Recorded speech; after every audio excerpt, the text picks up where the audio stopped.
Good morning, Hank. It's Tuesday. I landed in Venice, Italy yesterday morning feeling a smidge tired and then stood in this very long customs line before catching a ride into the city. Are we going to see some palazzos? If we want to. What about some statuettos? Are you going to be annoyed that this whole trip I'm just going to add a vowel to the end of a noun? Yes.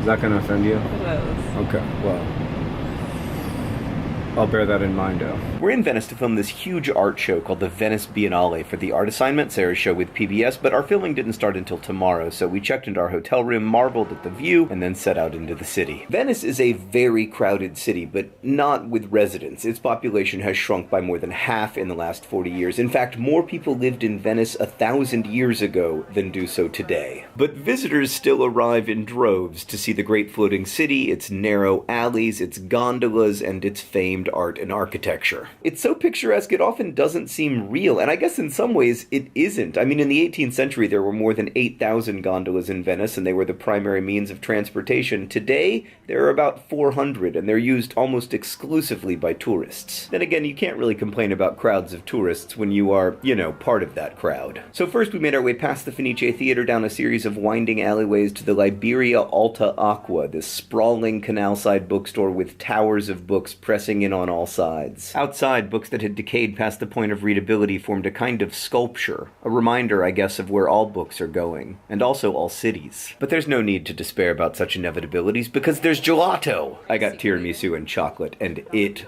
was amazing. We stopped at the top of the bridge over the Grand Canal to marvel at the view, and then made our way to the Peggy Guggenheim collection, where we saw an Anish Kapoor sculpture and this Sarah Ishmoghiliani, and art by Warhol and Frank Stella and Picasso and Jackson Pollock, but mostly I saw the backs of people's heads because it was really crowded. So we made our way back outside and sat for a while on this bridge watching the gondolas come and go. It was ridiculously beautiful and the sun felt good on my face, and I started thinking about the last time I was in Venice, just over 6 years ago. My video that day began. I'm in Venice and I'm really sick. I was in fact very, very sick. The next day I had to cut my visit short and fly back to Amsterdam. It turned out that my gallbladder needed removing. But in addition to the physical illness, my mental health was near an all-time low. And now, 6 years later, Sarah and I were walking toward the Piazza San Marco where I'd filmed that video. It's the tourist capital of Venice and also the pigeon capital, and back in 2011, I hated it. I remembered it smelling of death and decay, and I hated the tourists and the pigeons and the stupid flying lions everywhere, and I was so sick and so scared,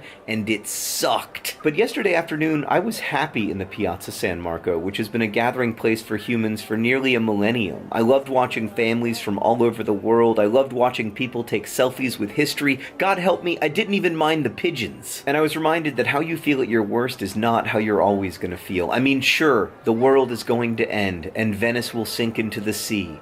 But not yet. Sitting in the piazza drinking unconscionably expensive espresso, I was reminded that the world is what it is, but the world is also what you bring to it, and who you share it with. Hank, I'll see you on Friday.